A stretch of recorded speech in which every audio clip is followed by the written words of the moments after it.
নমস্কার, আমি ডক্টর চন্দ্রাংশু শাস্ত্রী। চিরন্তনীতে আপনাদের স্বাগত। আজকের এই জ্যোতিষ কার্যক্রম মে 2024 কন্যা রাশির মাসিক রাশিফল বিষয়ক।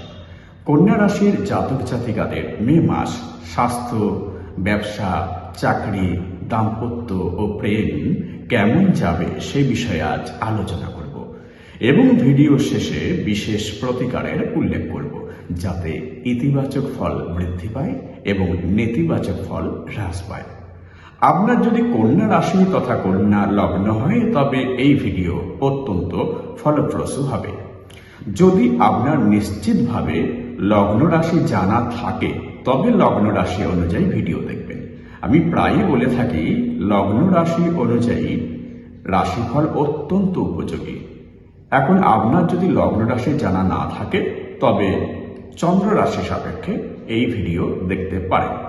এখানে একটা ব্যাপার আমি বলে রাখি যে লগ্ন অনুযায়ী এই ভিডিও বিশেষ ফলপ্রসূ হয় এবং একই ব্যক্তির কন্যা রাশি এবং কন্যা লগ্ন হতে পারে, আবার নাও হতে পারে। কারণ কন্যা রাশি এবং লগ্ন হচ্ছে অন্য। তা লগ্ন যদি কন্যা হয় তাহলে এই ভিডিও অত্যন্ত লাভদায়ক হবে। কিন্তু যদি দেখা যায় যে তার অন্য লগ্ন এবং রাশি হচ্ছে শুধু কন্যা, সেক্ষেত্রে এই ভিডিও খুব একটা ফলপ্রসূ হয় না। তবে নিশ্চিতভাবে আপনার লগ্ন না জানা থাকলে রাশি সাপেক্ষে এই ভিডিও দেখতে পারেন। আপনি যদি এই চ্যানেলে নতুন হন তবে প্লিজ চ্যানেলটিকে সাবস্ক্রাইব করে নেবেন। এখানে বিভিন্ন রাশির মাসিক রাশিফল, বিভিন্ন পূজার নির্ঘণ্ট ও নিয়ম নীতি সম্পর্কে আলোচনা করা হয়। এছাড়া গীতার বাণী, রামকৃষ্ণ পরমহংসদেবের বাণী, বাস্তু টিপস নিয়মিত সম্প্রচারিত হয়। চলুন রাশিফল নিয়ে আলোচনা করা যাক। এই মাস কন্যা রাশির পক্ষে বিশেষ ফলদায়ক হতে চলেছে। 1 মে দেবগুরু আপনাদের নবম ভাবে অর্থাৎ বৃষ রাশিতে প্রবেশ করেছে। দেবগুরু বৃহস্পতি হলেন আপনাদের চতুর্থপতি এবং সপ্তমপতি, ফলে সম্পত্তি ও বিবাহ বিষয়ে শুভ ফল দান করবে এই বৃহস্পতি। বৃহস্পতি হলেন বৃদ্ধির কারক গ্রহ, বিস্তৃতির কারক গ্রহ। ভাগ্যস্থানে অর্থাৎ আপনাদের নবম ভাবে বৃহস্পতি প্রবেশ করলে আপনারা ভাগ্যের সহায়তা লাভ করবেন।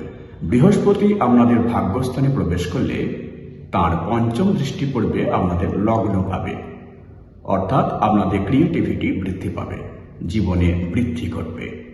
বৃহস্পতি আপনাদের লগ্নভাবে দৃষ্টি থাকবে আগামী 1 বছর।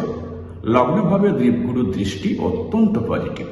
আগামী 1 বছর আপনাদের জীবনকে বদলে দেবে। অনেক ইতিবাচক পরিবর্তন আপনারা দেখতে পাবেন। কেতু অলরেডি আপনাদের লগ্নে অবস্থান করছে। বৃহস্পতির প্রভাবে আপনাদের আধ্যাত্মিক জীবনে উন্নতি ঘটবে। আপনাদের লগ্নপতি বুধের দৃষ্টি পড়বে লগ্নের উপর 10 মে পর্যন্ত। বুধ মার্গী হলে আপনাদের জীবনে যে সমস্যাগুলো দেখা দিচ্ছিল, স্টেবিলিটি হ্রাস পাচ্ছিল, সেগুলি ঠিক হয়ে যাবে। মঙ্গলের দৃষ্টি এ মাসে আপনাদের লগ্নের উপরে থাকছে। মঙ্গল 1 জুন রাশি পরিবর্তন করবে।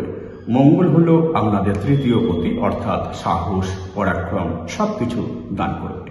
কিন্তু মঙ্গল আপনাদের অষ্টম পতি হওয়ায় জীবনে সামান্য অনিশ্চয়তা নিয়ে আসবে। আবার দেখুন, মঙ্গল মীন রাশিতে রাহুর সঙ্গে অবস্থান করায় অঙ্গারক যোগেরও সৃষ্টি করেছে জীবনে। তাই এই সময়কালে অর্থাৎ মে মাসের পুরোটা কোনো হঠকারী এবং দ্রুত সিদ্ধান্ত নেবেন না, তার ফলাফল আপনার বিরুদ্ধে চলে যাওয়ার সম্ভাবনা। এছাড়া মে মাসে লগ্নের উপর আর কোনো গ্রহের প্রভাব থাকছে না। আপনাদের লগ্নপতি বুধ 10 মে পর্যন্ত মীন রাশিতে অবস্থান করবে, অর্থাৎ মঙ্গল রাহুর সঙ্গে বিরাজ করবে। রাহু হলো বিদেশের কারক গ্রহ, বুধ হলো আপনাদের লগ্নপতি। বিদেশের কর্মে সফলতা লাভ হবে। মঙ্গল অষ্টমপতি, তাই হঠাৎ করে দীর্ঘদিনের আটকে থাকা অর্থ উদ্ধার বা হঠাৎ অর্থ লাভ ঘটতে পারে। মঙ্গল তৃতীয় পতি হওয়ায় এ মাসে আপনাদের সাহস ও পরাক্রম বৃদ্ধি পাবে। কিন্তু দেখুন, বুধ মীন রাশিতে নিচস্থ এবং অধঃপতিত, তাই ওভার এক্সাইটমেন্ট থেকে দূরে থাকুন। ওভার এক্সাইটমেন্টে কোনো সময় দ্রুত কোনো সিদ্ধান্ত নেবেন না, তাহলে কিন্তু তা বিপজ্জনক হবে। এই মাসে আপনাদের লগ্নপতি বুধ 10 মে আপনাদের অষ্টম ভাবে অর্থাৎ মেষ রাশিতে প্রবেশ করবে। ফলে বুধ নিচস্থ অবস্থা, পতিত অবস্থা থেকে বেরিয়ে আসছে। বিগত 1.5 মাস কন্যা রাশি তথা লগ্নে জাতক জাতিকাদের অনেক আপস অ্যান্ড ডাউনস গেছে। বুধ একমাত্র গ্রহ যা অষ্টমে অবস্থান করলে অর্থ লাভ ঘটে, অর্থাৎ ধন লাভ হয় এবং নতুন কোনো ভালো খবরও আসে।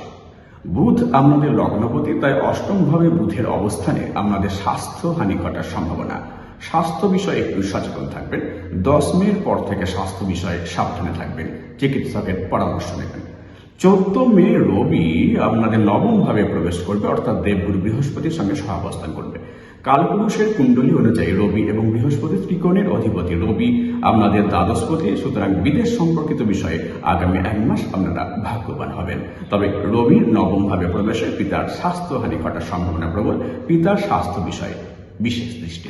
19 মে শুক্র আপনাদের নবম ভাবে অর্থাৎ নিজ রাশিতে প্রবেশ করবে। নবমে নিজ রাশিতে প্রবেশ করায় শুক্র রাজযোগের সৃষ্টি করবে, ভাগ্যযোগ, লক্ষ্মী যোগের সৃষ্টি হবে। বৃহস্পতির সঙ্গে নবমে অবস্থান করায় শুক্র কেন্দ্র ত্রিকোণ রাজযোগেরও সৃষ্টি করবে। সুতরাং এই মাস আপনাদের ভাগ্য বদলাতে চলেছে। কেরিয়ার, এ মাসে কেরিয়ারের ক্ষেত্রে মিশ্র ফল লাভ, কেননা আপনাদের দশমপতি তথা লগ্নপতি বুধ 10 মে পর্যন্ত কোথায় অবস্থান করছে? রাহু মঙ্গল অর্থাৎ অঙ্গারক যোগের মধ্যে। 10 মের পর বুধের বক্রী ভাব দূর হবে, নিজস্থ ভাবও চলে যাবে। বুধ অষ্টম প্রবেশ করায় কর্মক্ষেত্রে একটা অনিশ্চয়তা থাকবে, কেরিয়ারে প্রবলেম একটা থাকবে। 10 মের পর কর্মক্ষেত্রে আপস অ্যান্ড ডাউন বিরাজ করবে। কর্মক্ষেত্রে ভুল ভ্রান্তি ঘটার সম্ভাবনাও থাকছে, মিসকমিউনিকেশন ঘটবে। যাদের দশা অন্তর্দশা খারাপ চলছে তাদের সমস্যা আরো বৃদ্ধি পাবে। রবি 14 মে আপনাদের নবম ভাবে প্রবেশ করছে, শুক্র আপনাদের নবম ভাবে প্রবেশ করছে 19 মে। ভাগ্য আপনাদের সঙ্গে থাকবে, কিন্তু দশমের দ্বাদশ করে রবি, শুক্র, বৃহস্পতির প্রবেশ ম্যানেজমেন্টের কারণে আপনাদের কার্যক্ষেত্রে কুপ্রভাব বয়ে নিয়ে আসবে। এ মাসে কেরিয়ার স্মুথলি হবে না, আনইজি হবে। কর্মক্ষেত্রে স্ট্রেস বৃদ্ধি পাবে, অফিস পলিটিক্স তীব্রতর হবে। সুতরাং এ মাসে কর্মক্ষেত্রে একাগ্রতা বৃদ্ধি করুন এবং অত্যন্ত সচেতনভাবে কাজ করুন, তাতে সুফল পাবেন। এটাই একমাত্র আপনার হাতে থাকবে, বাকি অফিসের অন্যদের হাতে। অফিস পলিটিক্স থেকে শত হস্ত দূরে থাকুন। ব্যবসা ক্ষেত্রে মে মাস আপনাদের জন্য অত্যন্ত শুভ, কারণ আপনাদের সপ্তমপতি বৃহস্পতি নবমে প্রবেশ করেছে। তাই ব্যবসা ভাগ্য আপনার সাথে অবশ্যই থাকবে, ব্যবসায় শ্রীবৃদ্ধি ঘটবে। সপ্তম অর্থাৎ ব্যবসা ক্ষেত্রে অধিপতি গ্রহ বৃহস্পতি নবমে অবস্থান করায় লগ্ন ভাবকে দেখবে এবং সপ্তমের একাদশ ভাবকেও দেখবে। অর্থাৎ ব্যবসা ক্ষেত্রে উন্নতি শুধু এ মাসে নয়, আগামী 1 বছর অবধারিত। বুধ হলো আপনাদের লগ্নপতি। 10 মে বুধের বক্রী ভাব দূর হচ্ছে, অর্থাৎ বুধ মার্গী হচ্ছে। সুতরাং মে মাসে বুধ আপনাদের ব্যবসা ক্ষেত্রে লাভদায়ক হবে।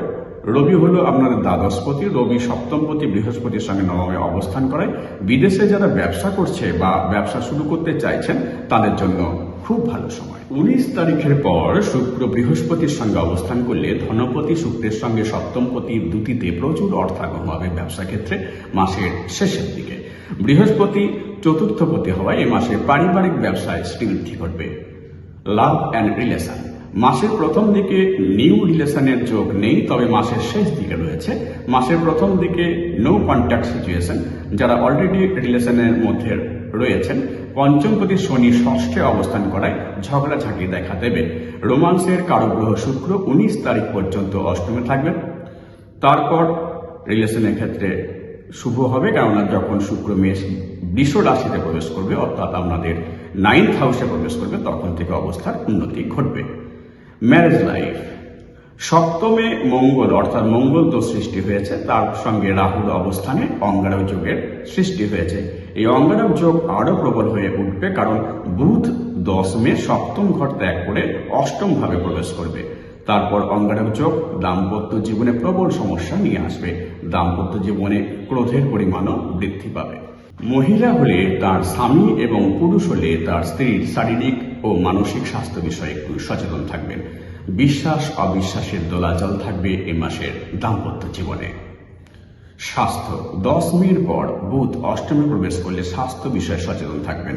চোখ, নাক, কান, গলা নিয়ে রোগ ব্যাধির সম্ভাবনা, মহিলাদের ইউটেরাস এবং পুরুষদের প্রোস্টেটের সমস্যা আসার সম্ভাবনা। প্রতিকার: গণেশজির আরাধনা করুন এই মাস জুড়ে। সকালে স্নানের পর গণেশজিকে বলুন ওম গাং গণপতয়ে নমঃ 108 বার। প্রতি বুধবার গণেশজিকে লাড্ডু প্রদান করুন। আমার এই ভিডিও ভালো লাগলে প্লিজ লাইক করবেন, শেয়ার করবেন এবং পরবর্তী ভিডিওগুলি যাতে শীঘ্র দেখতে পান সেজন্য চ্যানেলটিকে সাবস্ক্রাইব করবেন। আজ এই পর্যন্ত, দেখা হবে পরের ভিডিওতে। ধন্যবাদ।